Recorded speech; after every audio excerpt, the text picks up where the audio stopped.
एक झूठ, एक जुर्म, चाहे कितनी भी गहराई में क्यों ना गाड़ दिया गया हो, एक ना एक दिन वो कब्र खोदकर मुजरिम को बेनकाब करता है।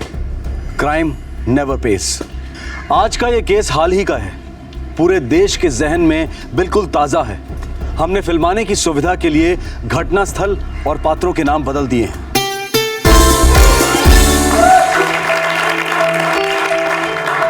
Hello friends, welcome to yet another episode of Dil Se बोल। दिल से बोल, दिल खोल के बोल में आज आ रहे हैं सूरत गुजरात से श्रुति और जगदीश। दोस्तों, जोरदार तालियों के साथ स्वागत कीजिए श्रुति और जगदीश का। Welcome Shruti, welcome Jagdish to our show.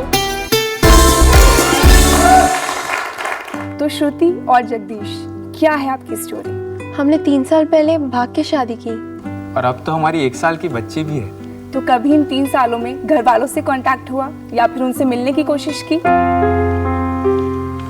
नहीं। दिल तो करता होगा ना? हाँ, करता है। उनके आशीर्वाद का हमें इंतजार है। उनके बिना अधूरा अधूरा सा लगता है। श्रुति और जगदीश, तुम दोनों 3 साल से अपने माता पिता से मिलने के लिए तरस गए, तो हमने सोचा क्यों ना आज ही तुम्हें उनसे मिलवा दिया जाए। दोनों पार्टीज को पता नहीं है कि वो आज एक दूसरे से मिलने वाले हैं। हमारी तरफ से ये सिर्फ एक प्रयास है कि हम दोनों पार्टीज के बीच सुलह करा पाएं। दोस्तों, ये एक मौका है दिल वालों को दिल खोलकर अपने जज्बातों का इजहार करने का। क्यों रे, तुम लोगों को लगा आज संडे है तो माधव सेठ घर पर होंगे, तुम लोग इधर अपना काम धाम छोड़कर मजे करोगे, क्यों? हैं? क्या रे जावेद, ये सोफा तो शुक्रवार को डिलीवर होना चाहिए था ना, और तू अभी तक इस पर रेक्सिन नहीं चढ़ा रहा है। सेठ, रेक्सिन तो कल ही आया है, परसों तक माल डिलीवर हो जाएगा। देख जावेद, अगर ये कल डिलीवर नहीं हुआ ना तो तू परसों आकर अपनी आखिरी तनख्वाह लेके जाना, समझ गया? और हाँ, जितना तेरा बनता है ना उससे भी आधा काट कर दूंगा तुझे। पर मुंह क्या देख रहा है? चल फटाफट काम कर, चल। और तुम लोग भी, सब लोग अपने काम पे लग जाओ फटाफट, डिलीवर करते नहीं हो टाइम पे। सॉरी माधव सेठ, वो घर वाली जबरदस्ती मंदिर घसीट ले गई, इसलिए थोड़ा लेट हो गया। तेरे इस थोड़ा लेट के चक्कर में ना मेरा काफी नुकसान हो रहा है, और मुझे संडे को भी आकर यहाँ इन गधों पर सवार होना पड़ता है। सारे के सारे काम जो रहे हैं। आप टेंशन मत लो ना सेठ, आप घर जाओ, मैं देखता हूँ इनको।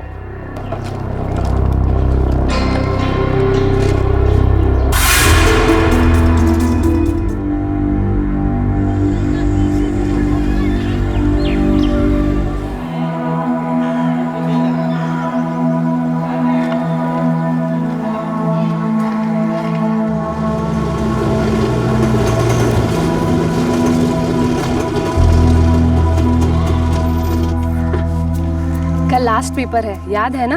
टाइम से आ जाना। मैं सोच रहा हूँ टाइम से थोड़ा पहले ही आ जाऊँ।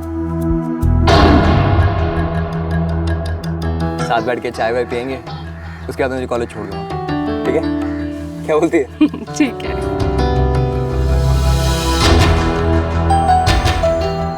तो कल पक्का फिल्म चलेंगे।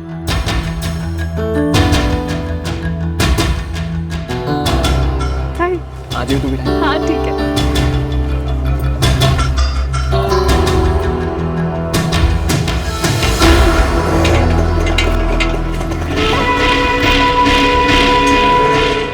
बाबा, तू मला फक्त ड्रॉप कर दो, घर से कॉलेज, कॉलेज से घर, बस, और कुछ भी नहीं है। खोटा सांगू नको वैभवी।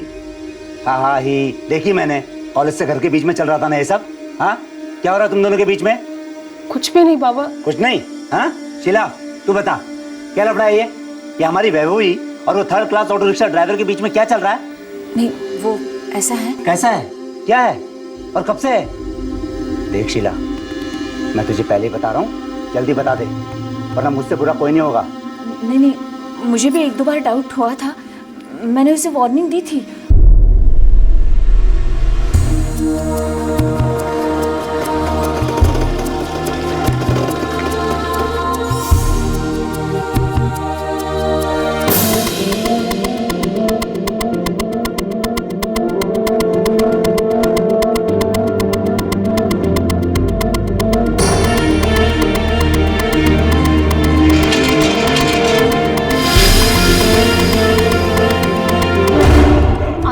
बहुत अच्छा लड़का है।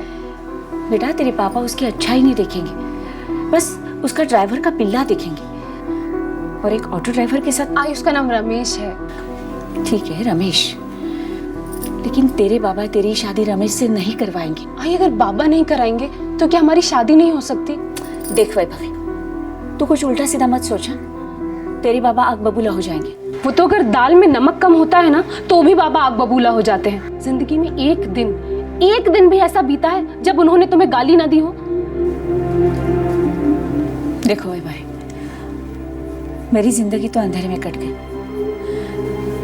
बस तुम एक ही हो जो इस अंधेरे में आशा की किरण हो, और मैं तुझे दुखी नहीं देखना चाहती। पर आई मैं रमेश के बिना बहुत दुखी रहूंगी। उसके साथ रहोगी तो और ज्यादा दुखी हो जाओगी। मैं जानती हूँ तेरे बाबा को।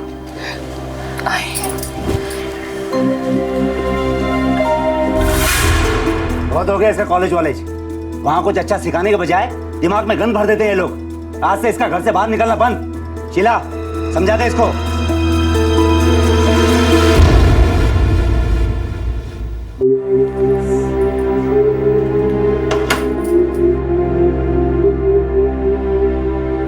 वैभवी, आई बाबा को क्या लगता है कि वो मुझे हमेशा के लिए यहाँ बंद करके रख लेंगे? एक मौका मिलेगा तो मैं उड़ नहीं जाऊंगी। उड़कर जाएगी कहाँ तू? तेरे बाबा ढूंढकर तुझे वापस लाएंगे, पर काट देंगे तेरे बाबा को जानती है ना तू?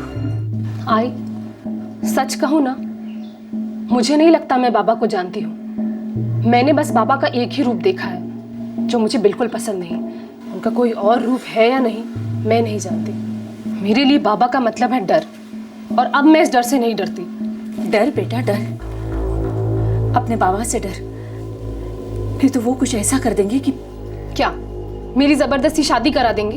वो तो कुछ भी नहीं। तेरे बाबा तो क्या क्या करेंगे बाबा? बोलो ना आई। एक राज है जो सालों से मेरे अंदर दबा हुआ है। सोचा नहीं था कभी तुम्हें बताऊंगी। राज? कौन सा राज? तू क्या बोल रही है आई? बता मुझे। सुन सकेगी? तू मुझसे क्या छुपा रही है आई? बता मुझे, बोल।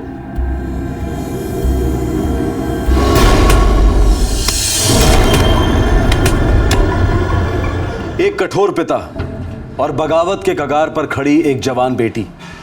बेटी एक ऐसे लड़के को चाहने लगी थी जिसे उसके पिता कभी स्वीकार नहीं करते। दूसरी ओर लड़की की मां अपने दिल में एक राज छुपाए बैठी थी। यह राज जानकर 20 साल की बेटी कैसे रिएक्ट करती? यह राज उसके पिता को ऐसे भयंकर रूप में पेश करने वाला था जिससे उसकी जिंदगी उथल पुथल हो सकती थी। यह राज वैभवी के लिए एक दस्तक थी कि उसकी और ऑटो रिक्शा ड्राइवर रमेश की प्रेम कहानी खून से लिखे जाने की संभावना थी। अब सवाल यह था कि वैभवी इस राज को जानने के बाद घुटने टेक देती या फिर डट कर बगावत करती।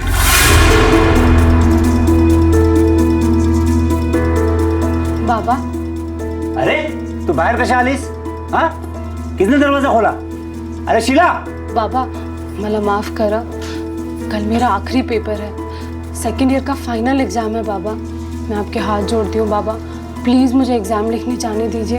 मैं प्रॉमिस करती हूँ ऐसा कुछ नहीं करूँगी जिससे आपको मुझे फिर इस तरह डांटना पड़े। प्लीज बाबा। ठीक है, लेकिन एक बात याद रखना वैभवी, मेरे पीठ में छुरा घोपने की सोचना भी मत, क्योंकि गद्दारी मुझे बिल्कुल भी पसंद नहीं है, खास तौर से अपने लोगों की गद्दारी। समझ गई बाबा, मैं कोई गद्दारी नहीं करूँगी। ठीक है, जा एग्जाम दे दे। थैंक यू बाबा।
वैभवी, मैं तेरे बारे में बहुत सीरियस हूँ। मुझे तू हमेशा के लिए चाहिए बस। तो फिर हमें आज के आज ही भाग जाना पड़ेगा और कहीं जाके शादी कर लेनी पड़ेगी। तुम्हारे घर गए तो मेरे बाबा सब कुछ बर्बाद कर देंगे। हलवा पूरी है, ऐसे कैसे बर्बाद कर देंगे? कर देंगे रमेश, कर देंगे। तुम मेरे बाबा को नहीं जानते हो। आई ने जो कुछ भी बताया सोचकर भी मेरे रोंगटे खड़े होते हैं। मेरे बाबा बहुत बुरे आदमी हैं, इतने बुरे कि तुम सोच भी नहीं सकते। बाबा ने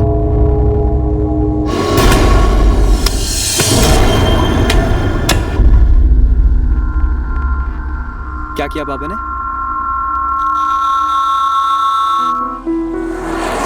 जो भी किया, मुझे क्या करना है मुझे पता है। हम यहाँ से पुणे चले जाएंगे, वहां जाके शादी करेंगे। वहां एक दोस्त है मेरा जो हमारा घर बसाने में मदद करेगा। तू अपना कॉलेज चालू रखना, मैं कोई ना कोई और नया काम ढूंढूंगा। अब फटाफट अपनी चाय पी और बिंदास एग्जाम लिख डाल, और फिर हमारी नई जिंदगी का मीटर डाउन। टिंग।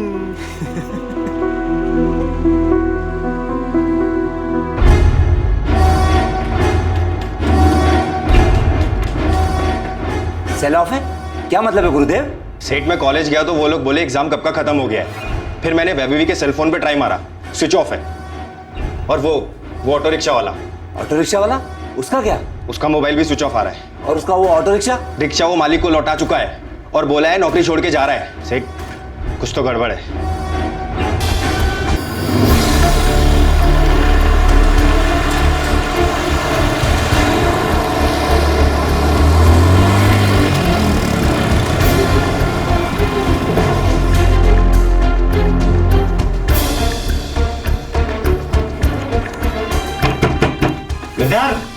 मुझे सच में कुछ नहीं मालूम साहब। पता नहीं रमेश कहाँ है।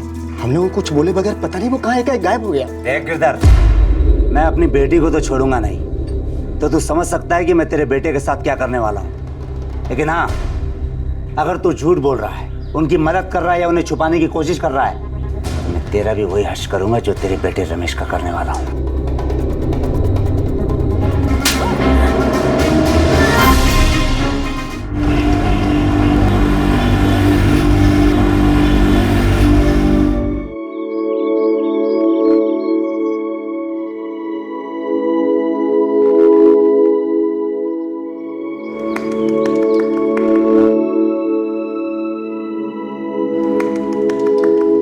यार रमेश और वैभवी, हमारा घर छोटा है पर दिल इतना छोटा नहीं है। जब तक हो सकेगा तुम दोनों की देखभाल करेंगे।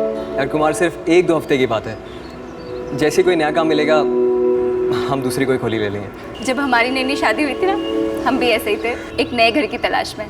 धीरे धीरे सब सीख गया, तुम भी सीख जाओगी।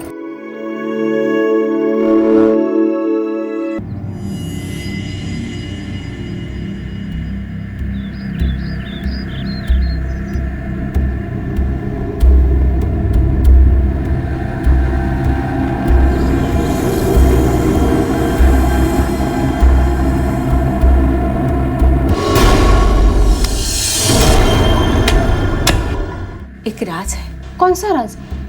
तो क्या बोल रही आई? सुन सकेगी? तू मुझसे क्या छुपा रही आई?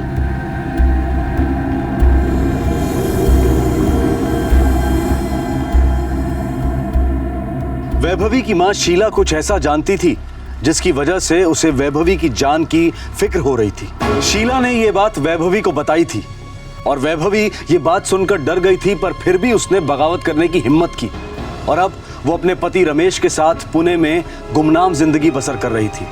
लेकिन कब तक?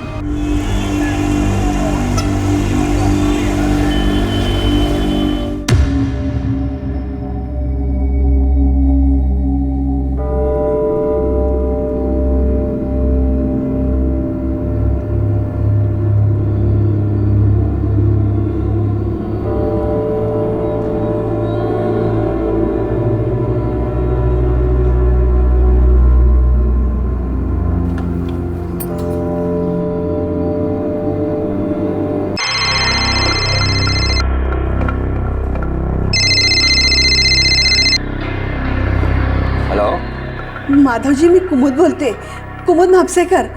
हाँ कुमुद जी, नमस्कार। गणेश की कोई खबर? नहीं कुमुद जी, अगर पता होता तो सबसे पहले आप ही को फ़ोन करता ना।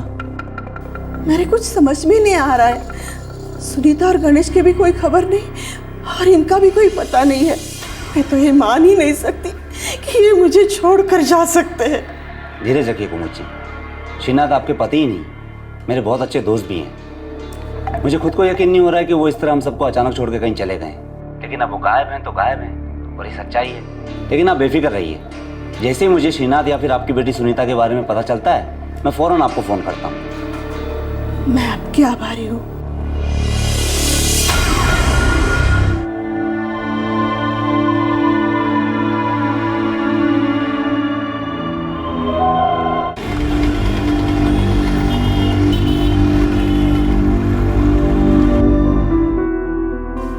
एक टैक्सी ड्राइवर से दोस्ती हुई है, रात की शिफ्ट देने को रेडी है।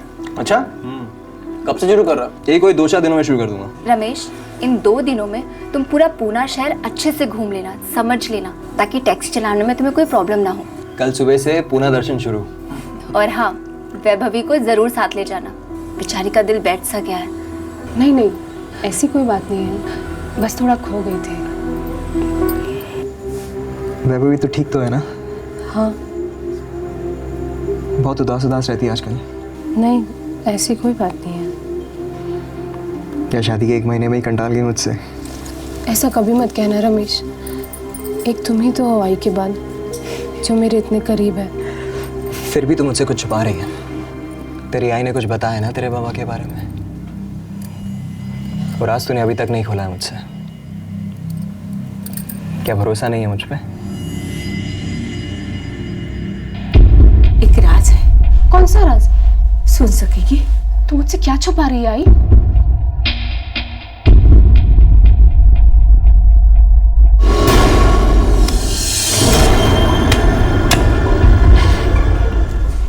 तुझे तेरी आई की याद आती है ना? मुझे भी मेरी आई बाबा की याद आती है। रमेश, मुझे आई की बहुत याद आती है। तो एक बार वापस चल के कोशिश करें, शायद तेरे बाबा का दिल पिघल जाए। कोई चांस ही नहीं है, क्योंकि दिल तो उसका पिघलता है जिसका दिल होता है। मेरे बाबा के सीने में तो दिल ही नहीं है। क्या है फिर? जहर। वैभवी, उस जहर की पूरी कहानी बता मुझे, बता।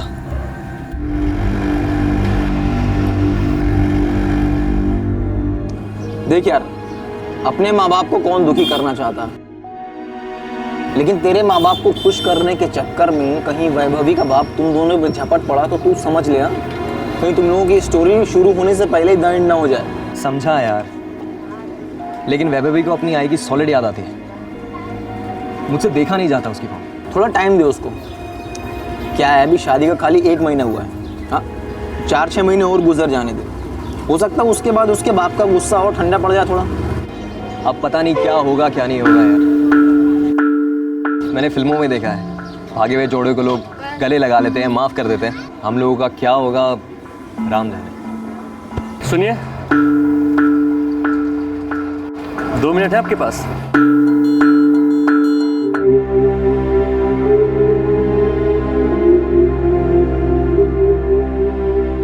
मेरी कुछ समझ में नहीं आ रहा है, पता नहीं क्या करूं। एक बार कोशिश करके तो देख, क्या बिगड़ेगा? हम उन्हें पता ही नहीं लगने देंगे कि आप लोग कहाँ हैं। हमारा भरोसा कीजिए, अब तक हमारे शो में जो भी कपल आया है उन सब की कहानी का हैप्पी एंडिंग हुआ है। दिल से बोल, दिल खोल के बोल ऐसे ही नंबर 1 शो नहीं है।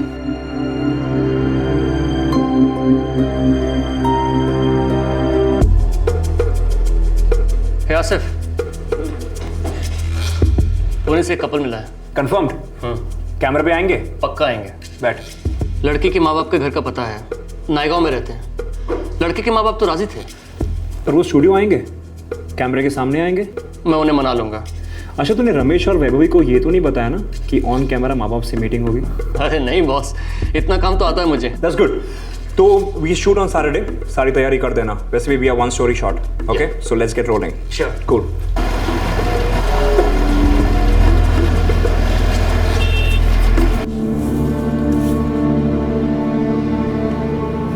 भाई साहब सुनिए जी, ये माधव घोड़पड़ी जी कहाँ मिलेंगे? जी वो अंदर केबिन में जी, यहाँ से रास्ता। शुक्रिया।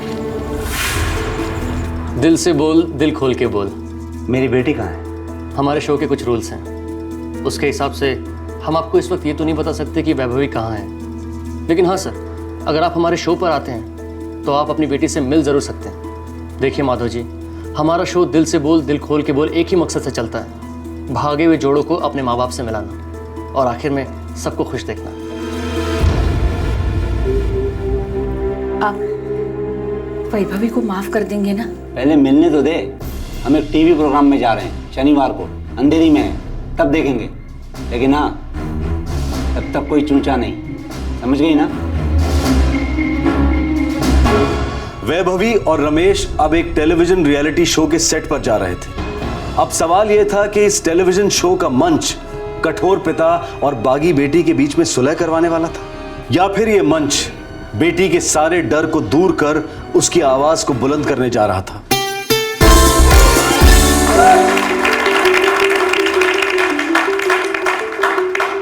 हेलो फ्रेंड्स, हमारे एक और एपिसोड में आप सभी का तहे दिल से स्वागत है, जिसका नाम है दिल से बोल दिल खोल के बोल में आप मिलिए वैभवी और रमेश से, जो मुंबई के पास नायगांव से आए हैं। इन दोनों ने हाल ही में अपने अपने घरों को छोड़कर भागकर शादी की है। तो friends, please welcome Vaibhavi and Ramesh.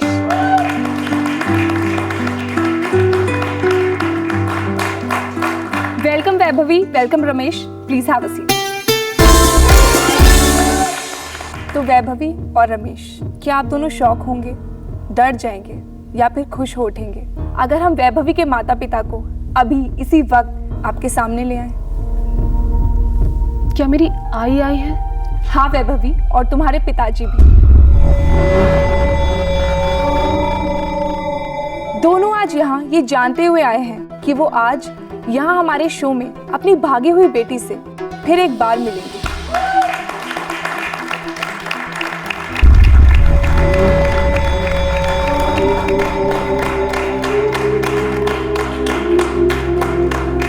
आई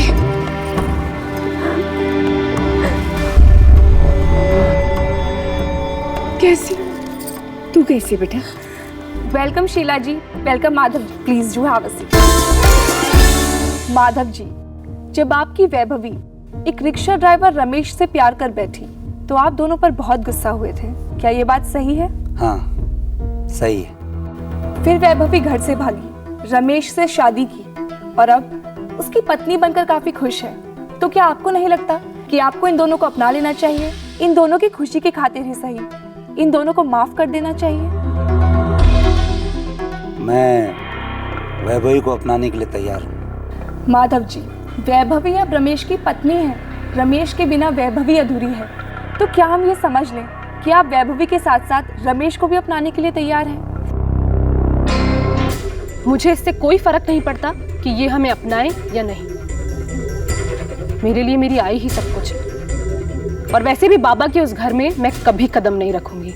अरे इन्हें तो अपना बाबा कहने भी मुझे शर्म आती है। वैभवी, तेरी इतनी हिम्मत, तू मेरी बेइज्जती कर रही है। मैं इधर बड़ा दिल दिखाकर तुझे माफ कर रहा हूँ और तू पुराना राग लाप रही है। हाँ? माधव जी प्लीज शांत हो जाइए, प्लीज। मस्त मसाला है यार। एक काम कर, प्रियंका को बोल आग में और तेल डाले। प्रियंका चालू रखो और हाइप कर। प्रियंका, मैं 2 महीने से इतनी परेशान हूँ। मुझे अपनी आई की इतनी चिंता होती थी। मैं सिर्फ अपनी आई से मिलना चाहती थी, क्योंकि मुझे डर था कि बाबा मुझे नहीं बल्कि मेरी आई को कुछ कर देंगे, क्योंकि ये तो कुछ भी कर सकते हैं। ये एक क्रिमिनल है। अपनी जबान को लगाम दे वैभवी, बस। प्रियंका जी, मैं सही कह रही हूँ। मेरे बाबा एक खूनी है। इन्होंने 3 लोगों का खून किया है और वो तीनों लाशें नायगांव के हमारे घर के पिछवाड़े में दफन की है।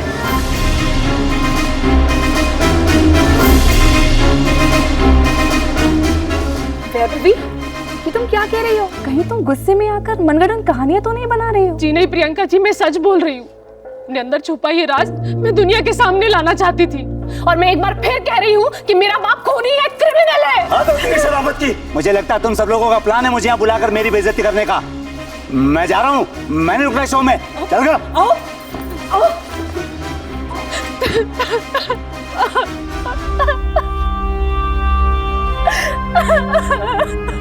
वैभवी, शांत हो जाओ वैभवी, शांत हो जाओ। हेलो प्रियंका। अच्छा प्रियंका, एनर्जी टिप होने मत देना। हाई रखना और जितना हो सके उतना मसाला नहीं छोड़ लेना। हम पुलिस को बाद में इन्फॉर्म करेंगे। Okay, continue, good work.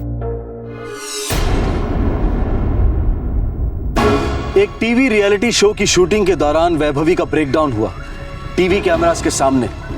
इस जज्बाती माहौल में वैभवी ने सारी दुनिया के सामने खुलासा किया कि उसके बाबा खूनी हैं। उन्होंने 3 लोगों का कत्ल किया है। इन तीनों मर्डर्स के बारे में कोई नहीं जानता था। इस तरह से बेनकाब किए जाने पर माधव घोर पड़े, हक्का बक्का रह गया।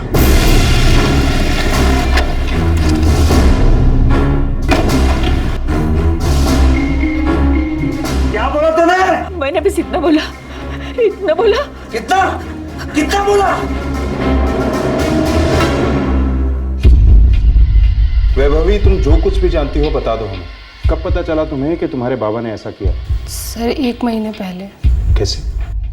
आई ने बताया। एक राज है। कौन सा राज? सुन सकेगी? तू मुझसे क्या छुपा रही है आई? बता मुझे, बोल। 4 साल पहले याद है जब 2 साल के लिए तू अपने आजी के घर गई थी? जब मैं 9वीं 10वीं में पढ़ती थी, 2007-2008 में।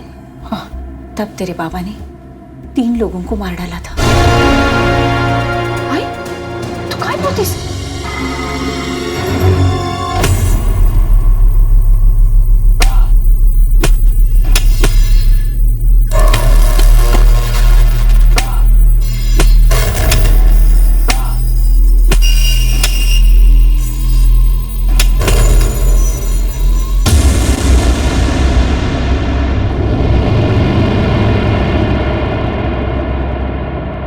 ये तीसरी बार घर के पिछवाड़े में कब्र खुदवा रहे थे। पहले 2 बार जब गड्ढे खुदवाए थे तब मैंने उनसे पूछा, सुनिए जी, घर के पिछवाड़े में क्या हो रहा है? तेरे काम की बात नहीं है। अपने आँख कान मुंह तीनों बंद रख, समझ गए क्या? जीवनवाड़।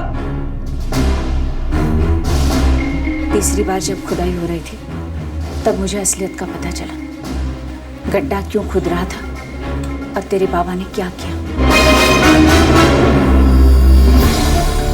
बस करो, बहुत हो गया। ये लो, अपने पैसे लो और जाओ।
तेरे बाबा पहले तुझे मार डालेंगे और बाद में तेरे रमेश को।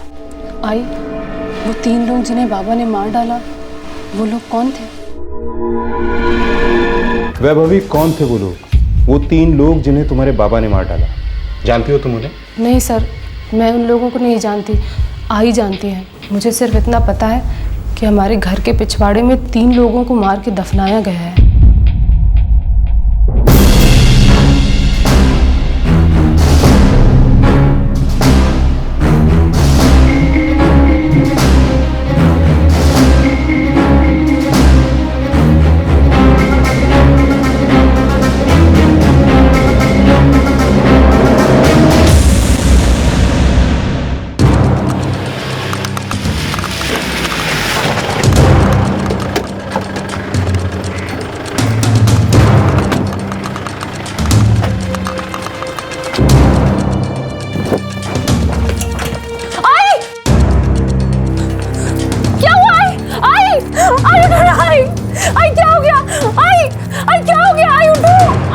मेरे घर की तलाशी लो फौरन। रमेश देखो ना, आई को क्या हो गया? आई शांत हो जाओ, मैं डॉक्टर को बुलाता हूँ। हाँ आई उठो। कुछ सीरियस नहीं है, माइनर कंकशन हुआ है। आई, तेरे साथ क्या हुआ है? क्या किया बाबा ने? क्या बोला तूने? मैंने बस इतना बोला, कितना कितना बोला? मैंने बस इतना बोला कि आपने 3 लोगों को मारकर घर के पिछवाड़े में दफन कर दिया। 4 दिन का कंप्लीट बेड रेस्ट, उसके बाद ठीक हो जाएंगे। ठीक है, मैं चलता हूँ। शीला जी, हम जानते हैं कि आपकी तबीयत बहुत खराब है, लेकिन हमारे लिए ये जानना बेहद जरूरी है कि वो लोग कौन थे जिन्हें आपके पति ने मार डाला। इनका दोस्त श्रीनाथ मापसेकर। माधव जी, मैं कुमुद बोलते, कुमुद मापसेकर। हाँ कुमुद जी, नमस्कार। मैं तो ये मान ही नहीं सकती कि ये मुझे छोड़कर जा सकते हैं। धीरज रखिए कुमुद जी, श्रीनाथ आपके पति ही नहीं, मेरे बहुत अच्छे दोस्त भी हैं। श्रीनाथ की बेटी सुनीता मापसेकर और इनका एक कामगार गणेश, जिससे सुनीता ने शादी की थी। गुरुदेव, ये सोफे की डिलीवरी अब तक क्यों नहीं हुई है? गणेश भाई, सोफा कल पहुंच जाएगा। लेकिन बात तो आज की हुई थी। वो गणेश भाई रह गया, मतलब दिमाग से निकल गया था। दिमाग से निकल गया? अगली बार तू नौकरी से निकल जाएगा हमेशा के लिए, समझा? चल हाँ, चला जल्दी जल्दी।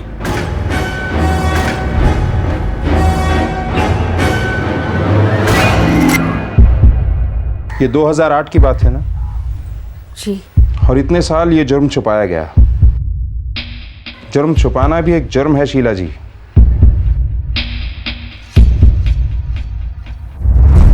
चला, खोदाला चालू करा।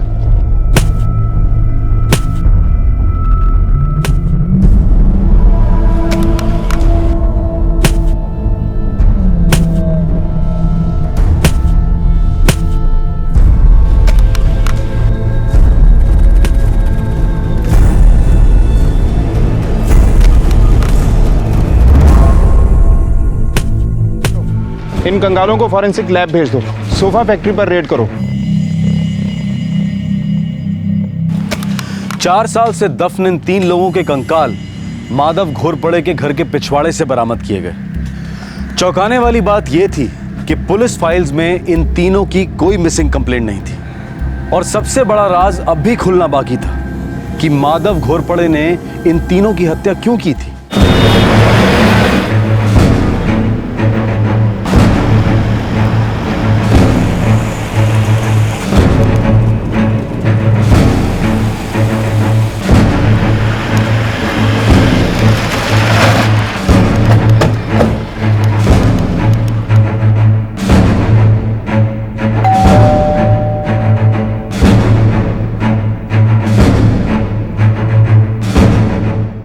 मेरे पति श्रीनाथ का एक औरत के साथ अफेयर था। जब मुझे पता चला तो उन्होंने साफ इनकार कर दिया। उसके बाद वो गायब हो गए। मुझे लगा वो मुझे छोड़कर चले गए। कुमुद जी, आपके पति 4 साल से गायब है, आपकी बेटी सुनीता 4 साल से गायब है, और आपका दामाद गणेश भी 4 साल से गायब है। आपको कभी भी किसी पे कोई शक नहीं हुआ? कभी भी आप पुलिस के पास नहीं गई, कोई कंप्लेंट नहीं की? मेरे पति के मर्जी के खिलाफ सुनीता ने गणेश के साथ शादी की थी। मिसेस कुमुद मापसेकर, हमें आपसे कहते हुए खेद हो रहा है कि आपके पति, आपकी बेटी और आपका दामाद अब इस दुनिया में नहीं है। क्या हुआ उनके साथ? कत्ल। कत्ल? किसने? माधव घोरपड़े ने। लेकिन माधव जी तो मेरे पति के दोस्त थे और गणेश भी उनके यहाँ काम करता था। हम भी ये पता लगाने की कोशिश कर रहे हैं कि उन्होंने ऐसा क्यों किया। खैर, हमें 3 कंकाल मिले जो श्रीनाथ, सुनीता और गणेश के हो सकते हैं।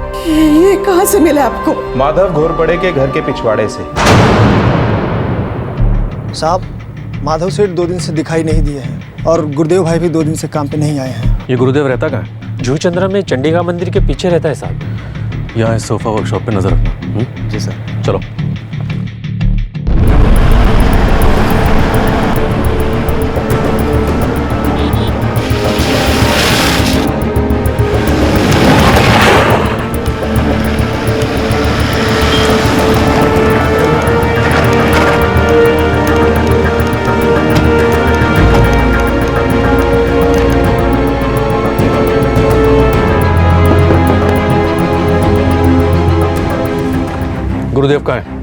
तो 2 दिन से घर पे नहीं आया सर। वही पूछ रहा हूँ, कहाँ छुप कर बैठा है वो? मुझे क्या पता साहब, मैं भी बहुत परेशान हूँ।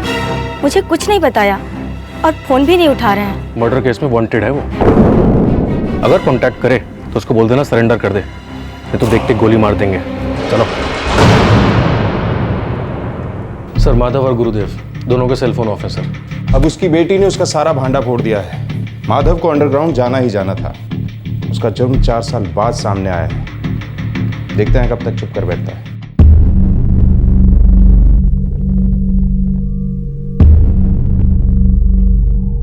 सर, साफ समझ में आ रहा है कि 2 मेल थे और एक फीमेल थी। बोन डेंसिटी से तो ये लग रहा है कि एक मेल अधेड़ उम्र का था और दूसरे मेल फीमेल यंग थे। लेकिन ये पता लगाना आसान नहीं है कि ये तीनों वही लोग हैं। ये तीनों 4 साल से लापता है। कोई सोच भी नहीं सकता कि इनका कत्ल हुआ हो।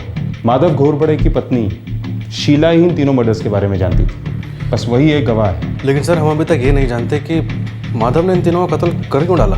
एक उसका जिगरी दोस्त था, दूसरा उसका मुलाजिम और लड़की मुलाजिम की बीवी और दोस्त की बेटी थी। 4 साल पुराना हत्याकांड। पीड़ित और मुजरिम दोनों एक दूसरे से अच्छी तरह परिचित। एक तरफ पुलिस आरोपी तक पहुंचने में अपनी सारी ताकत लगा रही थी और दूसरी तरफ इस संगीन जुर्म के पीछे की सच्चाई जानने की कोशिश भी कर रही थी। तुझे तो पता है ना, तेरे बाबा से कुछ भी बात करना बेकार है। इतने जिद्दी, इतना गुस्सा, इतनी मारकाट। मुझे पता है तुमने बहुत झेला है, बहुत सहा है, मुझसे कहीं कहीं ज्यादा। लेकिन बुरा तो मुझे इस बात का लग रहा है कि इस राज के बारे में मैं इतने दिन चुप बैठी। सही बात तो ये होती कि अगर मैं हिम्मत बांधती, आगे बढ़ती और पुलिस को सच सच बता देती। कहाँ से लाती इतनी हिम्मत आई? अपने आप को सजा मत दे। डर की सुई अच्छे अच्छों के होठ सिल देती है।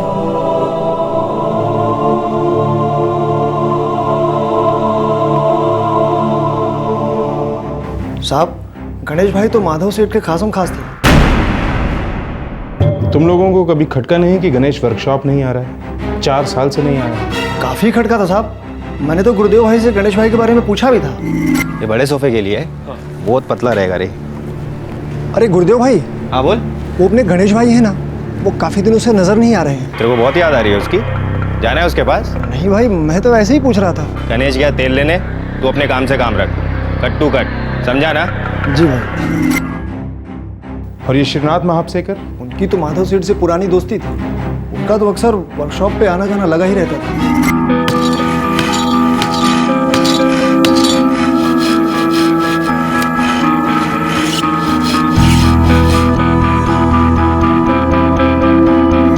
सर, ये श्रीनाथ मापसेकर पैसा उधार पर देता था। हो सकता है पैसे को लेके दोस्तों के बीच में कुछ गड़बड़ी हुई हो। होने को हो सकता है, लेकिन श्रीनाथ की बेटी सुनीता, उससे क्या दुश्मनी हुई हो? एक बात बोलूं साहब, ये जो गणेश भाई थे ना, सुनीता से शादी के बाद माधव सर के घर पे ही रहते थे। शीला जी ने ये बात हमें बताई नहीं, आखिर क्यों? वैभवी की मां और माधव की पत्नी शीला घोरपड़े अब भी पुलिस से कुछ बातें छुपा रही थी। उसने ना तो वैभवी और ना ही पुलिस को ये अहम डिटेल दी थी कि गणेश मर्डर्स के पहले उनके ही घर में रह रहा था। पुलिस को अब शक होने लगा था कि शीला घोरपड़े माधव घोरपड़े के बारे में शायद काफी कुछ जानती है, जिससे वो अब तक इनकार करती आई।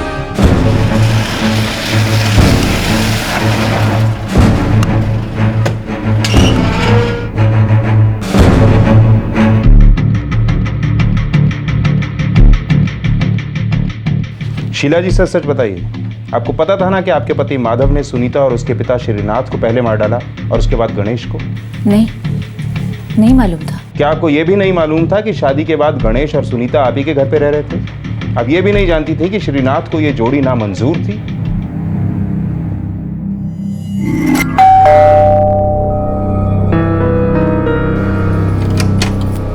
ये गणेश आती है। बेटा सुनीता, तू पढ़िए। ये सब क्या है जी? क्या है? अरे कौन है पूछो, कौन?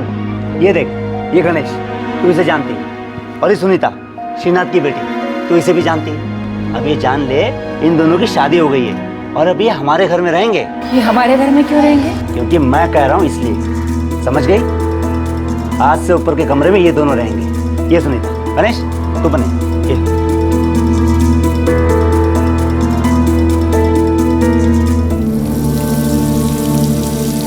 काकू, ये मेरे कुछ जेवर हैं और ये जेवर मैं आपके पास रखना चाहती हूँ। क्या आप अपने लॉकर में रख देंगी प्लीज़? हाँ। सुनीता, तू हमारे घर रह रही है, तेरे आई बाबा को पता है? नहीं काकू, नहीं जानते। तो ये गलत है ना? पर काकू, वो लोग मुझे गणेश से शादी ही नहीं करने देते। तो तूने गणेश से शादी क्यों की?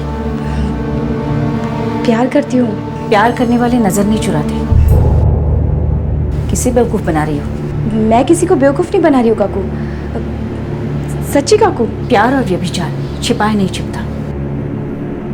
सारी दुनिया सच जानती है और गणेश को भी ये पता होगा।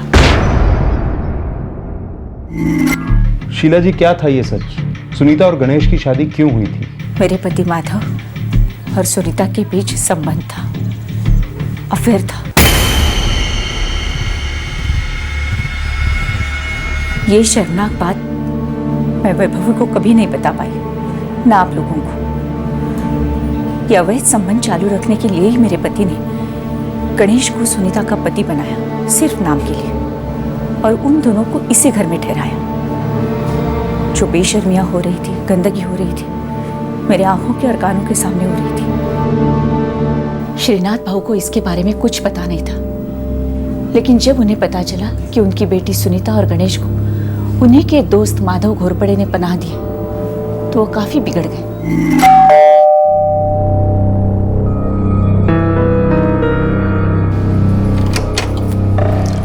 माधव कहाँ है? मेरी बेटी सुनीता कहाँ है?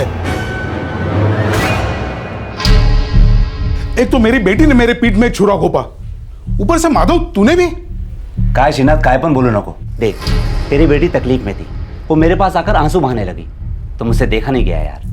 मैंने सोचा कि जब तक तेरा दिमाग ठंडा नहीं हो जाता वो यहीं मेरे पास मेरे घर में रहेगी। अगर तेरी बेटी है यार। खोटा बोलते है सू, सरासर झूठ है ये। अरे तुझे अच्छी तरह से पता है, तेरा ये नौकर गणेश मेरी बेटी को गुमराह कर रहा है, उसे फांस रहा है। तो उसे बचाने के बजाय तूने आग में तेल डाल दिया। ये सब तेरा किया कराया है। अरे तूने इन दोनों की शादी करवाई। नहीं श्रीनाथ, ऐसी बात नहीं है। मुझे तेरे से बात ही नहीं करनी है। सुनीता, चल घर चल। नहीं बाबा, जहाँ मेरे पति कहेंगे वही मैं रहूंगी, इनके साथ, हमेशा इन्हीं के साथ। देखिए श्रीनाथ जी, अगर आपको अपनाना है तो हम दोनों को अपनाइए, नहीं तो दोनों को नहीं। माधव, तुझे इस गद्दारी की कीमत चुकानी पड़ेगी। मैंने कोई गद्दारी की नहीं है श्रीनाथ। मुझे मेरे 5 लाख अभी के अभी चाहिए। देख श्रीनाथ, तो धंधे और घरेलू मामले को अलग अलग रख यार। अरे तेल लगाने गया है तेरा धंधा रे, मेरे घर को जलाकर फूक रहा है तू, और मुझे सिखा रहा है क्या करना क्या नहीं करना। ये देख, कल सुबह तक 5 पेटी मेरे घर पे नहीं पहुंची तो मैं पुलिस लेकर यहाँ पहुंच जाऊंगा, समझा? याद रखना, छोड़ूंगा नहीं तेरे को।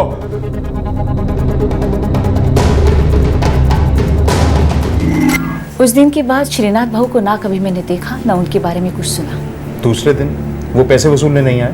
नहीं आए, लेकिन उसके 2 दिन बाद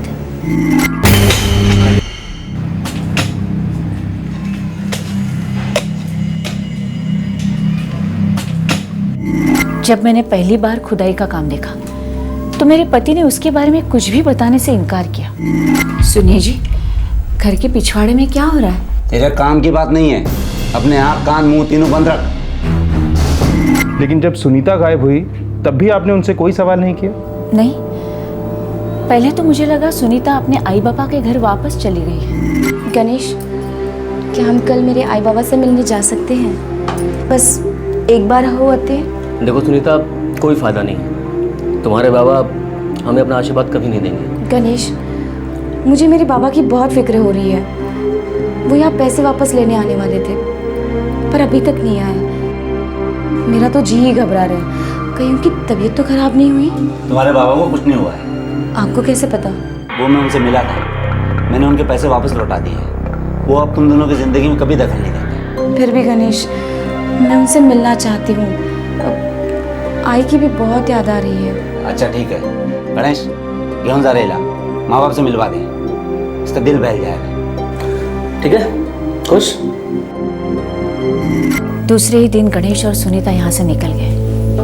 बस उसके बाद कभी नहीं लौटे।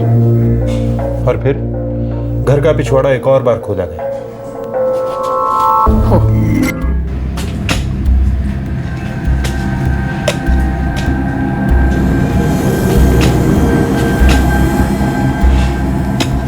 शीला जी, श्रीनाथ महापसेकर आपके पति को धमकाकर गए और फिर कभी नहीं लौटे। सुनीता और गणेश सुनीता के घर के लिए निकले और कभी वापस नहीं आए। एक बार भी आपको अटपटा नहीं लगा? अटपटी तो मेरी सारी जिंदगी थी इंस्पेक्टर। जब से वैभवी के बाबा के साथ मेरी शादी हुई तब से उनका अटपटा गुस्सा, उनकी अटपटी हरकतें देखते आई। वो कभी किसी को शांति से जीने नहीं देते। डर तो मुझे भी लग रहा था कि श्रीनाथ भाऊ और सुनीता के साथ कुछ तो हुआ है, लेकिन ये हुआ होगा ऐसा कभी नहीं सोचा था। और फिर एक दिन, अरे शीला, वो सुनीता ने तेरे पास गहने रखने को दिए थे क्या? हाँ दिए थे। जा लेके आ। वो सुनीता कहाँ है? जितना बोला उतना कर, समझी ना? जा गहने ले आ। वो सुनीता और गणेश को एक नई जगह मिल गई है, वो लोग अब यहाँ वापस नहीं आएंगे। अब जा लेके आ। दूसरे दिन फिर से खुदाई हुई। इस बार इनके साथ कारखाने का गुरुदेव था।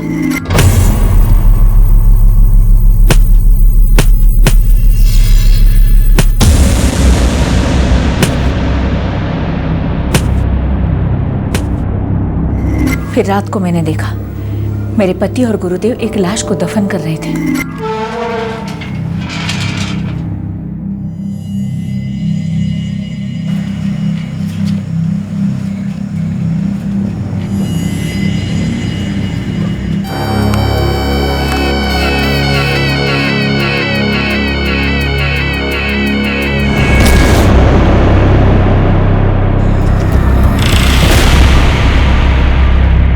तब से मैंने गणेश को कभी नहीं देखा। शीला जी, आपके पति ने शायद आपको डरा के रखा था। उनकी मुट्ठी में आप बेबस थीं शायद, लेकिन कानून की नजरों में आप गुनहगार हैं। आप इस जुर्म में बराबर के हिस्सेदार। मर्डर्स के बारे में जानते हुए भी आप चुप रहे हैं। अरेस्ट तो आपको करना ही होगा।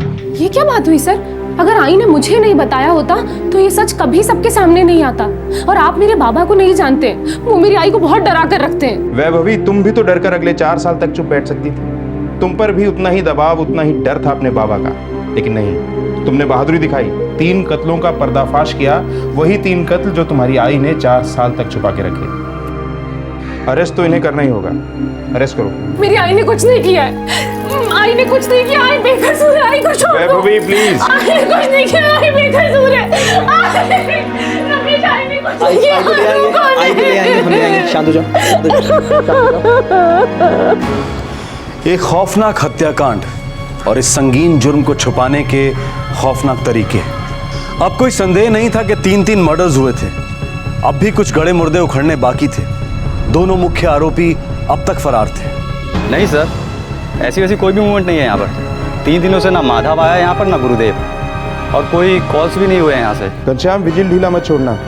कभी ना कभी धंधे पर लौटना पड़ेगा उन्हें। कब तक दूर रह सकते हैं? हाँ, चलते हो। सर, सोफा यूनिट के सप्लायर से भी पूछताछ की। उन शोरूम्स में भी गया जहां उसका फिनिश माल बिकता है। कहीं कुछ पता नहीं चला सर। लगता है ये माधव हवा हो गया सर।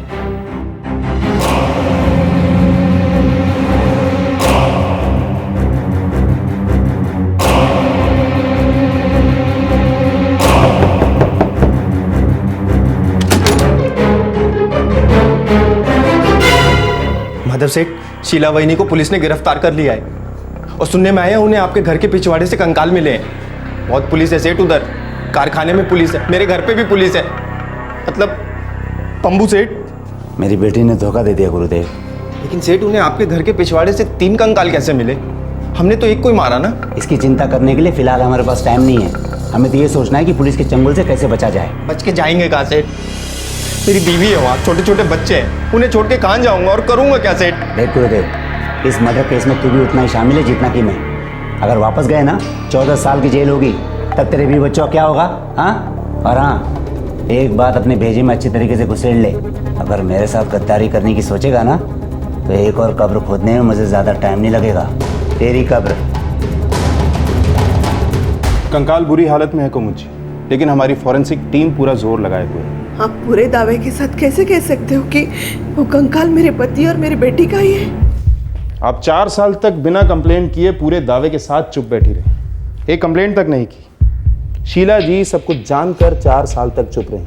अब जाके उन्होंने स्टेटमेंट दिया है कि उनके पति माधव घोरपड़े ने जिन 3 लोगों का कत्ल किया, उनमें आपकी बेटी और आपके पति भी थे, और माधव के एम्प्लॉय गणेश भी।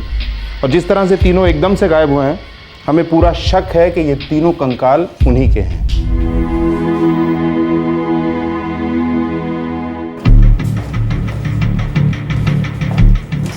सर, माधव और गुरुदेव के पोस्टर हर जगह लगा दिए हैं, bus station, railway station, market, सभी जगह, लेकिन अभी तक कोई खबर नहीं मिली है सर।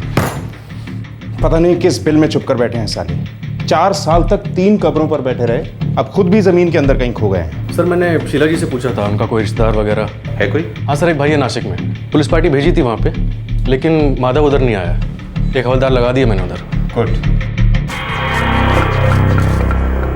रत्नागिरी का टिकट लेना, फर्स्ट क्लास की लाना। जी सर। और हाँ, स्टेशन के बाहर किसी एजेंट को पकड़ना, अंदर जाने की जरूरत नहीं है वरना फंस जाएंगे। क्यों? क्योंकि स्टेशन के अंदर वांटेड लोगों की बड़ी बड़ी तस्वीरें लगती हैं। ठीक है सर। और उसके बाद भी अगर कुछ गड़बड़ लगे तो यहाँ आने की जरूरत नहीं है। फिर कहाँ जाऊँ? किधर भी चले जाना, बस टैक्सी पकड़ के किसी भी गर्दी वाले इलाके में चाय पीना, टाइम पास करना। माधव सेठ, हम दोनों के पास मोबाइल भी नहीं है। होटल का लैंडलाइन नंबर है ना तेरे पास? बिल्कुल ज़रूरी लगे तो ही फ़ोन करना, वो भी संभाल के, ठीक है? अब जा, टिकट ला। ठीक है सर।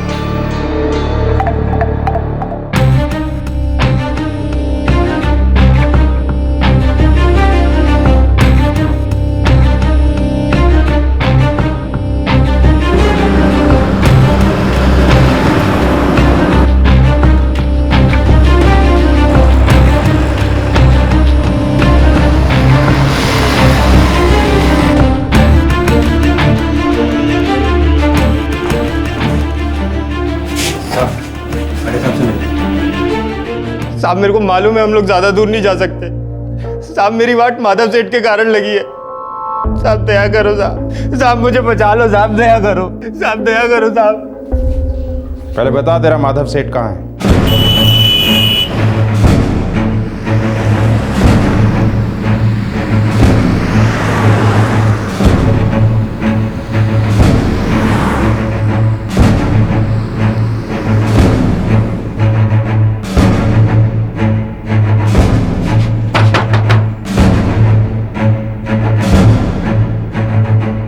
बिना कोई भी सवाल पूछे अभी के अभी तुझे ठोक कर यहीं गाड़ने का मूड है, लेकिन ड्यूटी मूड नहीं देखती।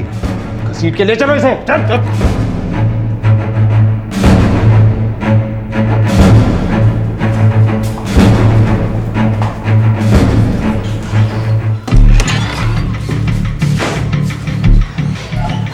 साहब, साहब मेरे छोटे छोटे बच्चों की कसम खाता हूँ साहब, मैं सिर्फ गणेश के खून में ही शामिल था।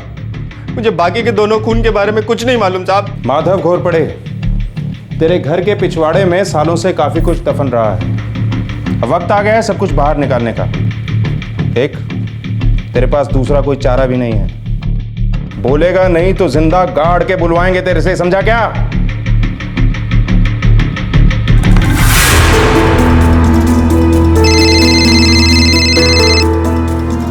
हाँ बोल माधव, पैसे रेडी है? अरे श्रीनाथ, शांत हो जा भाई। देख, मैंने सुनीता की मदद सिर्फ इसलिए करी क्योंकि वो तेरी बेटी है। तू मुझे शेंडी लगा रहा है क्या? हाँ? ये देख, इसमें तेरा ही कुछ गेम है। अब इसमें मेरा क्या गेम हो सकता है भाई? तू ही जाने। अरे मेरी बेटी सुनीता घर से भागती है और मुझे भनक तक नहीं लगती। किसके साथ भागी, क्यों भागी, कैसे भागी? और जब पता चलता है तो ये कि वो कुत्ता गणेश तेरा आदमी था, और ऊपर से ये भी पता चलता है कि तू ही इन दोनों का गॉडफादर बना है। तू क्या मेरे को येड़ा समझा क्या रे? हाँ? देख श्रीनाथ, इस वक्त तेरा दिमाग गर्म है। ऐसा करते हैं, आराम से बैठकर मिलकर बातें करते हैं। तेरे को बात ही करनी होती ना तो तब फोन करता जब मेरी बेटी सुनीता तेरे घर आई थी। अब मुझे कोई बात नहीं करनी है तेरे से। 1 घंटे के अंदर मैं तेरे कारखाने पर पहुंच रहा हूँ। मुझे मेरे 5 लाख मेरे हाथ में चाहिए, नहीं तो तू गया जेल में, समझा ना? अरे श्रीनाथ, हेलो हेलो।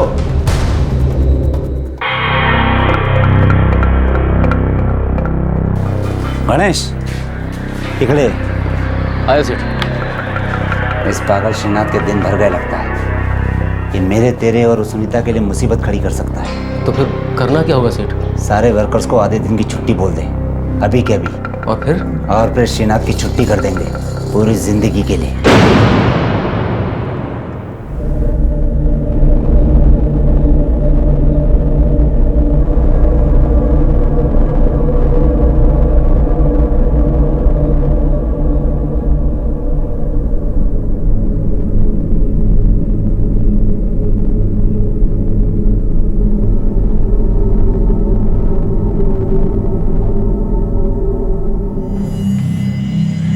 अरे श्रीनाथ आजा, मैं तेरा कब से इंतजार कर रहा हूँ। माधव पैसे कहाँ हैं? अरे यहीं पे हैं, आजा।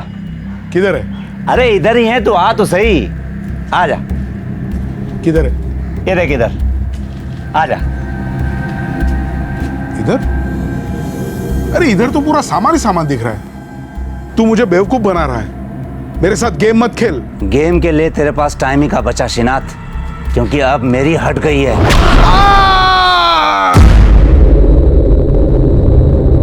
सेठ, अब इसकी लाशें क्या करेंगे?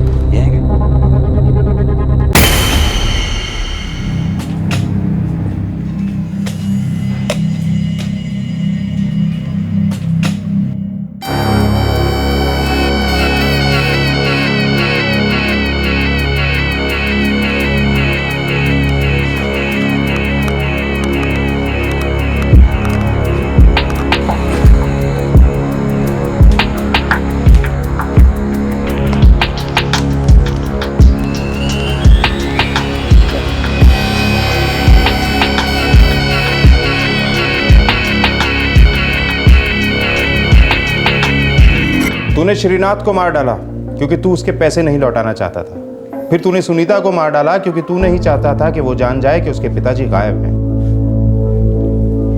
गणेश, मुझे मेरे बाबा की बहुत फिक्र हो रही है। वो यहाँ पैसे वापस लेने आने वाले थे, पर अभी तक नहीं आए। मेरा तो जी ही घबरा रहा है, कहीं उनकी तबीयत तो खराब नहीं हुई। गणेश, घेऊन जा देगा, माँ बाप से मिलवा दे, उसका दिल बहल जाएगा। ठीक है, खुश? देख गणेश, अगर सुनीता अपने बाप के घर गई ना तो हमारी पोल खुल जाएगी।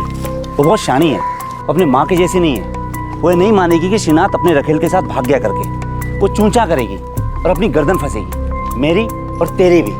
तो फिर अब ये सुनीता को रोकना बहुत मुश्किल है, बहुत जिद्दी है वो। लेकिन रोकना तो पड़ेगा सेठ, और मैं तो रोकूंगा। अच्छा है, तू मेरे जैसा सोच रहा है, लेकिन सिर्फ रोकने से काम नहीं चलेगा, उसे शांत भी करना पड़ेगा।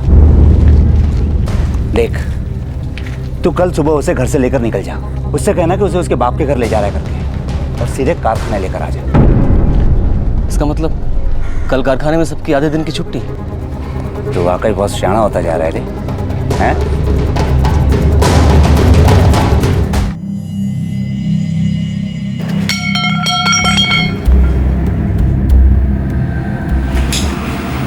लवकर करा, ये आज मतली माती तरी काढा।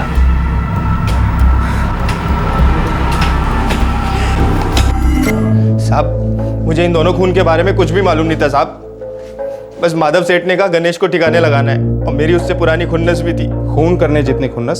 साहब, वो हमेशा नीचा दिखाता था, ड्रॉप जमाता था। और ये बात तुम्हारे इस चालाक माधव सेठ को पता थी। तुम्हारा फायदा उठाया इसने और तुम्हें पता तक नहीं चला। सेठ, सेठ मुझे बात करनी है। बोल। सेठ, मुझे नौकरी छोड़नी है। क्यों रे? क्योंकि आपने इस्तेमाल किया मेरा। कैसे? आपने सुनीता का भी इस्तेमाल किया अपनी भूख मिटाने के लिए। मैंने तो प्यार किया था उससे, सच्चा प्यार, लेकिन आपने मेरी शादी कराई उससे जबरदस्ती, ताकि आपका ही मस्ती मारना चलता रहे। देख गणेश, ये पुरानी बात है, इस पर मिट्टी डाला। दो लाशों पर मिट्टी डलवा चुके हैं आप। मेरा फायदा उठाया आपने। अरे दो मर्डर किए मैंने, और दोनों बेकसूर थे। गणेश, तू गलत सोच रहा है, और उससे भी ज्यादा तू गलत बोल रहा है। आप कुछ भी बोलो सेठ, लेकिन मुझे अंदर से बहुत गंदा महसूस हो रहा है। दो जाने लिए मैंने। ठीक है, निकल जा तू, और मुंह मत दिखाना मुझे अपना। सेठ, मेरे को नया काम शुरू करना है। तो जा ना। वो सुनीता के कुछ गहने हैं जो उसने भाभी को रखने के लिए दिए थे, आप मुझे वो दे दो, मैं लेकर चला जाऊंगा। फिर कभी आपको मुंह नहीं दिखाऊंगा, जाकर कहीं प्रायश्चित करूंगा। ठीक है गणेश, मैं तुझे रोकूंगा नहीं। अब जो तेरे अंदर से आवाज़ आ रही है उसे तो भगवान भी नहीं रोक सकता। ऐसा करता हूँ, मैं कल तुझे जेवर ला के दे देता हूँ, तू निकल जा कहीं भी, काशी मथुरा, खूब प्रायश्चित कर। ठीक है? ठीक है सेठ, मैं कल के कल निकल जाऊंगा जेवर लेकर यहाँ से। ठीक है, कल आ।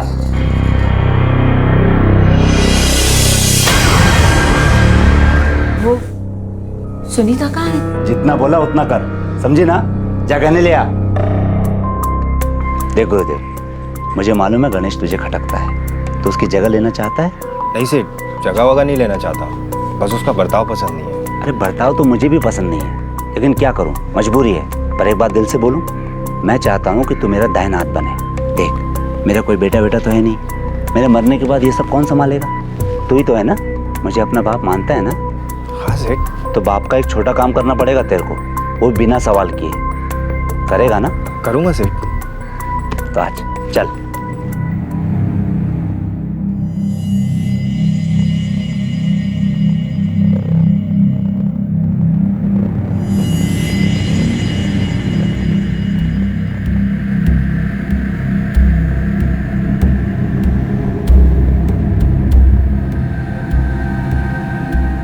सेठ, वो मुझे कुछ ठीक नहीं लग रहा है। क्यों रे? वो आपने सबको छुट्टी दे दी तो?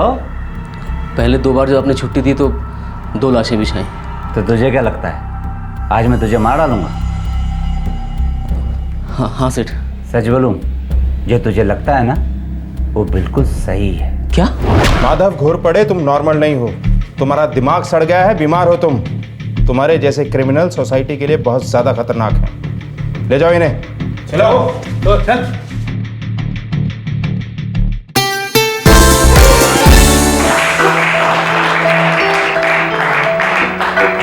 हेलो व्यूअर्स, हमारे एक और एपिसोड में आप सभी का तहे दिल से स्वागत है, जिसका नाम है दिल से बोल। दोस्तों, हम आपको बताना चाहते हैं कि हमारे पिछले एपिसोड ने धमाका मचा दिया था। हमारा शो कोई क्राइम शो नहीं है, बस महज एक इत्तेफाक है कि हमारी एक कंटेस्टेंट वैभवी गौरपड़े ने अपने पिता के हाथों किए हुए 3 मर्डर्स का खुलासा किया। इसी के चलते पुलिस ने उसके पिता को गिरफ्तार किया है और इस केस की बाकी छानबीन भी जारी है। तो दोस्तों, आज हम आपको मिलवाते हैं हमारे अगले कंटेस्टेंट से, जिनका नाम है रौनक अग्रवाल और काजल अग्रवाल। भाई, मुझे माफ कर दे, तेरी ये हालत मेरे कारण हुई है। नहीं गो, तेरे कारण सिर्फ अच्छा हुआ है। मुझे यहाँ हिम्मत मिलेगी कि मैं तेरे जैसी बनूं। तूने बहुत बहादुरी का काम किया है बेटा। मैं तो बस चलती रही, लेकिन तूने मुझे और उन सारी औरतों को एक राह दिखाई है जो डर कर जीती है। तो सही है बेटा।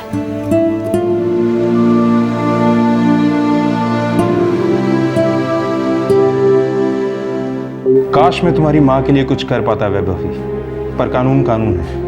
उन्होंने एक जुर्म को छुपाया है, सजा तो उन्हें होनी ही थी। मैं समझती हूँ सर, लेकिन मैं और पूरा पुलिस डिपार्टमेंट तुम पर गर्व करता है। तुमने एक नई मिसाल कायम की है।